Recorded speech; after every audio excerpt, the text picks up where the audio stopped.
안녕하세요. 법무법인 흥인의 전상민 변호사입니다. 38번째 시간입니다. 친족 상도례라고 아십니까? 정확히 알지는 못해도 들어는 보셨겠죠. 친족 상도례, 말 그대로 친족들 상호 간에 재물을 훔치거나 하는 재산죄에 있어서 형사처벌의 특례를 주겠다는 건데요. 친족 범위에 따라서 다른 특례가 있지만 주된 내용은 형을 면제하겠다는 겁니다. 이게 나하고 무슨 상관이 있나 싶으시죠? 그런데 이것은 사실 우리 모두와 상관이 있는 문제입니다.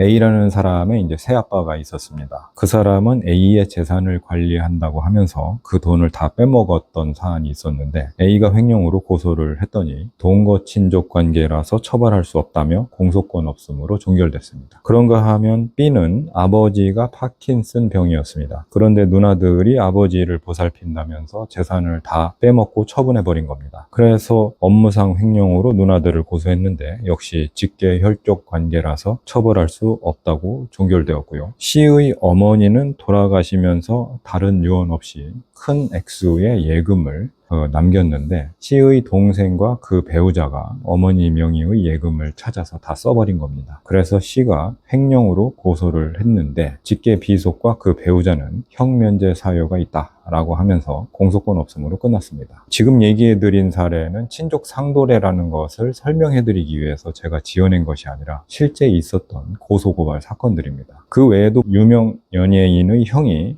동생의 방송 출연 계약이나 출연료를 관리하면서 돈을 횡령했다는 혐의로 떠들썩했던 것은 다들 기억하시죠? 그런데 우리 모두는 누군가의 가족으로서 부모님이 돌아가시거나 치매로 의사결정을 내릴 수 없는 상황에 처할 경우 같은 문제에 맞닥뜨릴 수 있고요. 어쩌면 나 자신이 취약한 존재가 될 수도 있습니다. 그러니까 부모님이 병들어서 수발해야 되는 상황에서 또는 가족에게 내 사업체를 맡긴 경우에 또는 상속재산을 공동상속인 중 일방이 다 처분해버렸을 때 이런 것들이 문제될 수 있는 경우는 사실 상담 실무에서 보면 너무나 많습니다. 결국 이 문제는 사실 우리 모두의 문제인 것이죠. 원래 규정체제는 이렇습니다. 형법의 친족 상도례 규정을 보면은 제1항에서 직계혈족, 배우자, 동거친족, 동거가족 또는 그 배우자 간에서의 재산죄에 대해서는 형을 면제한다. 이렇게 규정을 해놓고 있고 2항에서는 이 범위에 들어가지 않는 친족의 재산죄는 고소가 있어야 죄를 논할 수 있다. 이런 식으로 친고죄로 해놨습니다. 민법적인 의미에서 이것을 설명해드리면 굉장히 말이 복잡해지니까 현실적인 의미로 설명을 해드리면 여기서 말하는 직계혈족이라고 하는 것은 부모 자식 간을 말한다. 이렇게 생각하시면 되고 배우자라는 것은 남편과 아내라고 생각하시면 되며 동거 친족이다라고 하면 함께 사는 형제자매, 함께 사는 삼촌 관계, 고모, 이모, 조카, 외삼촌, 친삼촌 뭐 이런 존재들이죠. 동거 가족이라고 하는 것은 호주제 때문에 이제 표현이 이렇게 된 건데 방금 전 보신 동거 친족보다 작은 개념입니다. 거기에 포함된다고 보시면 되겠고 동거 친족이나 동거 가족의 그 배우자들이라고 하면은 숙모, 이모부, 고모부 이런 사람들이 될 겁니다. 그러니까 1항에 들어가는 사람들의 경우에는 형을 면제한다 이거고요. 이 이외의 친족일 경우 그러니까 제2항의 경우에는 함께 안 사는 형제자매, 함께 안 사는 삼촌 관계들을 생각하시면 됩니다. 이런 경우는 친고죄로 해둬서 고소를 해야 비로소 죄를 논해서 처벌하겠다 이렇게 정리를 하시면 됩니다. 야, 그러면 좀 전에 앞에서 봤던 A, B, C 3명 그거는 뭐냐? 왜 처벌이 안 된다는 거냐? 어차피 같이 안 사는 형제들 사이에서 고소했던 거 아니냐? 그렇죠. 그런데 친족 상도례에서 말하는 친족 관계가 존재하는 것의 핵심은 가해자와 피해자 사이에 이 관계가 있을 때 친족 상도례 규정이 적용된다는 겁니다. 그러니까 아까 그 파킨슨 걸린 부모님 돈을 해먹은 자식들이나 어머니 예금 빼먹은 자식들이나 이 자식들이 가해자인 거고 부모님이 피해자인 것이지 대신 고소했었던 또 다른 자식, 그 피고소인의 형제들은 피해자가 아닌 거예요. 그러니까 피해자가 고소를 했어도 형이 면제가 될 판인데 피해자도 아닌데 고소한 것은 아무것도 아니겠죠. 그러니까 가해자와 피해자 사이에 이런 관계가 있어야 이 특례가 적용되는 겁니다. 그런데 이 규정은 1953년 우리나라 형법이 제정되면서부터 있던 조항인데 이게 작년이죠. 2024년 6월 27일 헌법재판소에서 헌법 불합치 결정을 받아서 71년 만에 역사의 뒤안길로 사라지게 됐어요. 가족 구성원 사이에 취약한 존재가 있을 수 있고 그 사람이 경제적 착취를 당하는 것이 용인될 수 없다 라는 것이 주된 이유였는데, 헌재는 즉시 이 조항을 적용 중지시키고 새로 개정 입법을 하라고 날짜를 박아놓은 것이 2025년 12월 31일입니다. 석 달 정도 남았네요. 그래서 오늘 이 영상을 준비한 겁니다. 현재 이 개정안에 대해서는 여러 가지 논의가 있습니다. 첫 번째는 친족 상도례라는 것을 완전히 폐지하자는 겁니다.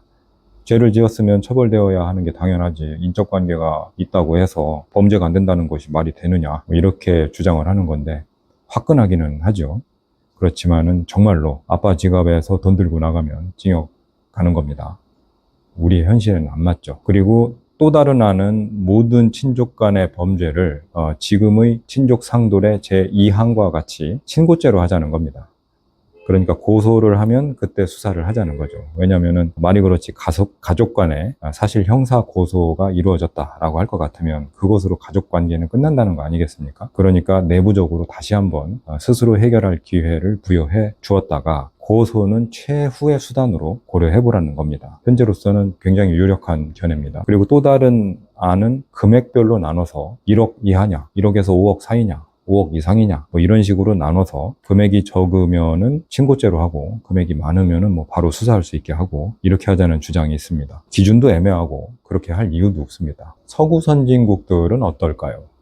가족이라고 범죄가 안 된다 이렇게 선언하는 나라는 없겠죠. 일본을 제외하고 친족 상도례 같은 것을 규정해둔 나라는 없습니다. 그런데 이런 가족 간의 문제에 서양의 입법례를 그냥 따라가는 것은 사실 우리나라만이 갖는 그 문화적 특수성을 배제하는 그런 측면이 있는 게 사실입니다. 그래서 현실적으로는 지금 현재 모든 친족 간의 범죄를 친고죄로 하자는 안이 가장 유력해 보이는데, 그렇다고 해도 문제가 없지는 않아요. 친고죄가 되면은 가해자를 한 날로부터 6개월 안에 고소를 해야 되는 한계가 생기고요. 고소를 했다가 취하를 하면 재고소는 절대 못 합니다.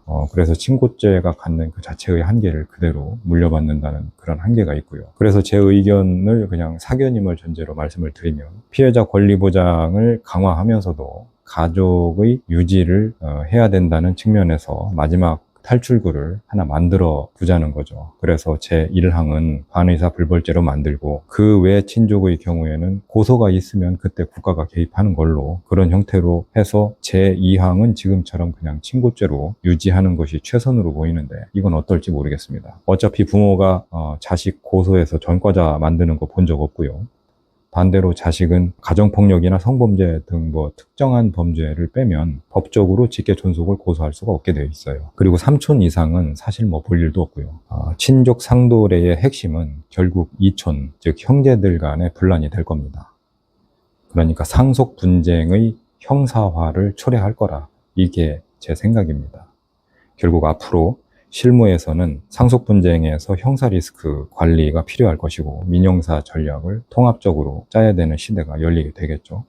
정리하겠습니다. 친족 상도례는 헌법 불합치 결정으로 현재 효력이 중지된 상태입니다.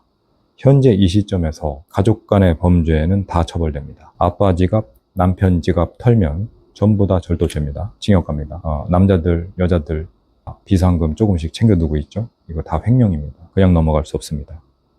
이 상태를 유지하지는 못할 것이고, 국회에는 결국 친고죄나 반의사 불벌죄와 같은 조정안을 들고 나올 수밖에 없게 되어 있어요. 그런데 지금의 친족 규정을 바탕으로 움직일 수밖에 없으니까, 오늘 보셨던 직계 혈족이니 배우자니 동거 친족이니 했었던 어휘에 익숙해지시면 될 것 같습니다.